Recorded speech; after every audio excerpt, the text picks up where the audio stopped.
Hey guys, what is going on? My name is NoahJ456, and today I'm extremely excited to bring you guys the full Easter egg tutorial, including the last step of the Easter egg for the Shadows of Evil main Easter egg. This thing was an absolute doozy to crack. I personally put in over 35 hours of gameplay just to figure out the last step alone, not just let alone all of the other steps. And to date, we finally have completed the Shadows of Evil Easter egg, and today I have the tutorial for you guys on how to do this. So if this video does help you out, all I ask is that you guys drop a like and subscribe for future videos. I am just super excited that we finally cracked this one, and today we're going to be going back and we're going to be checking out the Giant and Shadows of Evil once again to figure out some of the other mysteries and try to figure out how to upgrade the Wonder Weapon, how to find out what the Easter egg is in the Giant, and just some really cool stuff coming up. So the hunt is not over, it's still going on, but today we can say that we've completed this one. So without further ado, let's go ahead and jump into the full tutorial on how to complete the Shadows of Evil main Easter egg. So before we get started, I will tell you guys that this is a 4-player Easter egg. You do need 4 players to do this. Not 2, not 3, not 1, but 4 players. So if you guys would like to leave your gamer tag, what console you're on, if you have a PSN,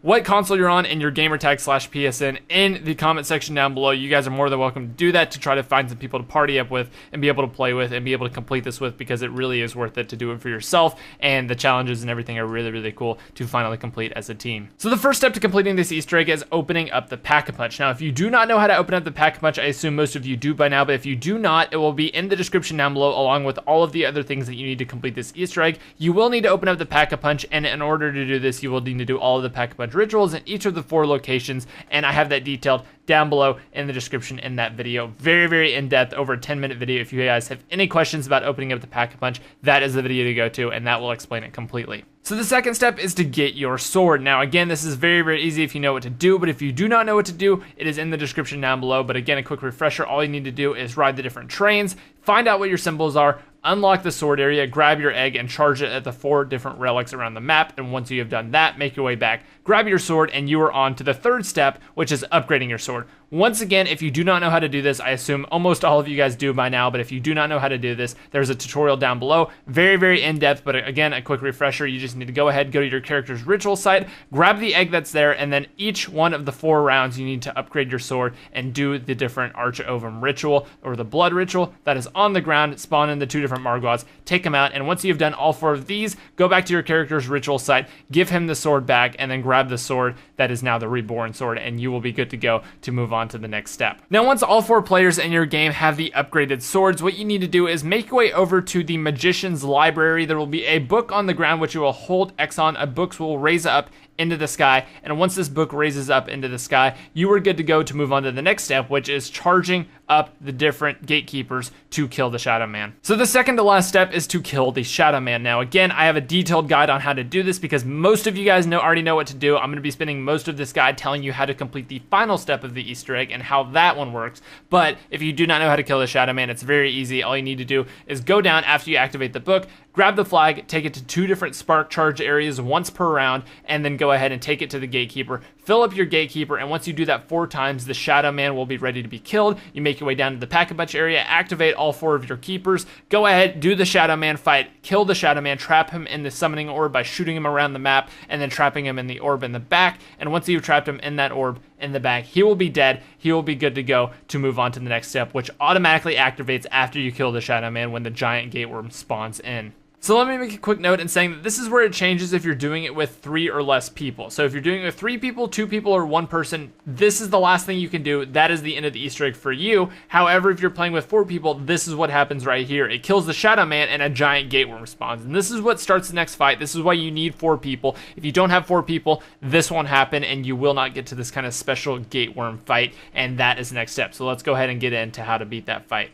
So once you kill the Shadow Man, you will enter into this special kind of round in which a few different things have changed. Number 1, every about 30 seconds or so, or after you kill a Margwa, you will get this red glow around your screen, and you need to go touch the white things around the map. If you don't go touch the white things in time, you will die. It will automatically down you, and you have to get revived by a teammate. So just every 30 seconds or so, make sure you make your way to one of these little white orbs that are around the map and cleanse yourself from this kind of death mark that comes over you every couple of seconds. Now, the other thing that has changed is that the only thing on this map are purple-headed Margwas. Now, once you enter into the special round, once you get to the special round, you have to kill a Margwa to go into beast mode. Basically, all the different beast mode portals around the map, in which you just say like hold X or hold square to become the beast, those will all be right at the beginning of the round. However, for each Margwa that you kill, a different one of those around the map will light up, and you basically have to have enough to have every single player in beast mode to complete the last step of the Easter egg, which is a little bit complicated when I say it at first, but it will make sense in just a second here. So once you enter into beast mode, you'll realize that there is no time limit to this beast mode. You can stay on it for as long as you would like, and the only way you can get knocked out is if you let the red glow stay on you too long,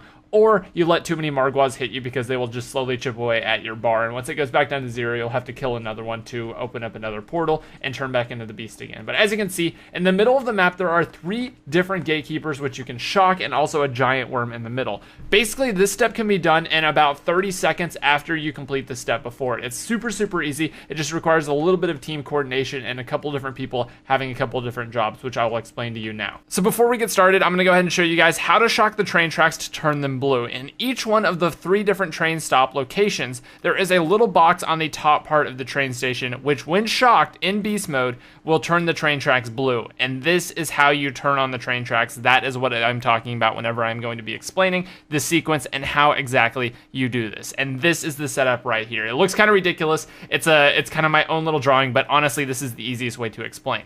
So as you can see, I have one person in each one of the train stations. In my case, I am the only one not in beast mode. Everyone else, I'm going to draw a little squiggly so you guys know that they're in beast mode.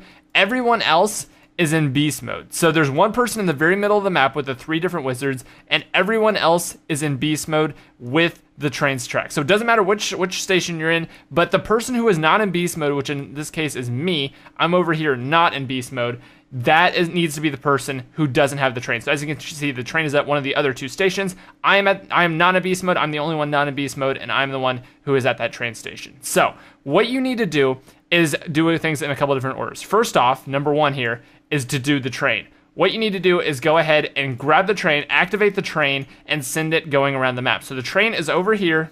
It's going to start going toward the middle. And this is where you need to do things as fast as possible. As soon as you activate the train, I need to go ahead and I need to get into beast mode myself as fast as possible, which is what you're going to see in just a second here. And everyone else needs to shock their tracks. So player 2 and player 3 are going to both shock their tracks and turn them blue. As you can see right here, they're going to turn them blue. And I, after I activate the train and send it going, am going to, as quickly as possible, go grab a beast mode from somewhere just close by, and I'm going to run back and shock my tracks. And then the person in the middle, once the worm gets hit, the train will be coming. It will hit the worm. It'll destroy the worm. It'll kill the worm for a few seconds. It has about 3-second window after you kill the worm. So after you kill the worm is going to disappear, and he needs to shock all 3 of the gatekeepers in the middle to turn them all electricity style, and that is the step. So basically, number 1, you have to activate the train.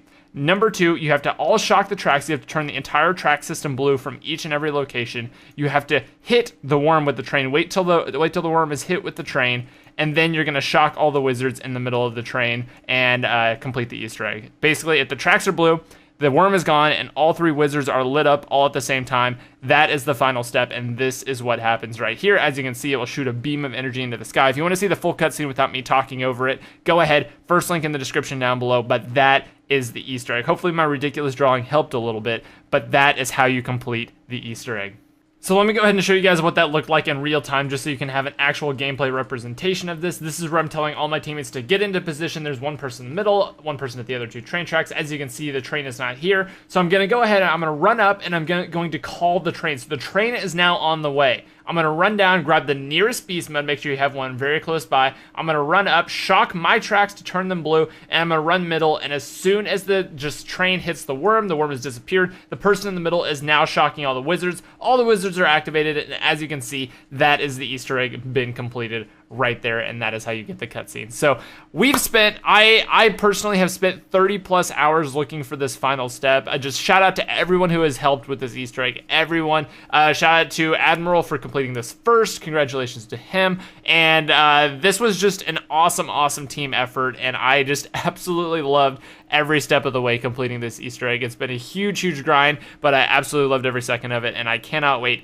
to check out the giant, see if anything has changed there, and to figure out what else else needs to be discovered in this map, because we still need to discover how to pack a bunch of the wonder weapon. We still need to discover what the donut carts are for, and there's still a lot more that we need to look on, and we'll be live streaming that and doing that later on today. So I hope you guys have enjoyed. If you have enjoyed, make sure you hit that like button. Make sure you subscribe for all of the latest and greatest zombies videos, because we're going to be just going absolutely ham with the zombies videos and the DLC and everything like that. But today, that is going to be about it for me. I hope everyone has enjoyed, because it's just been so much fun, and it's been such a ride. And shout out to every one of you guys who came out to the streams, gave suggestions, and it was just an awesome member of the community. But anyway, guys, thank you so much for coming. Thank you so much for watching, and I do hope to see you guys back again in another video very soon. Anyway, thank you so much. I will see you all in the next one, and adios, my friends.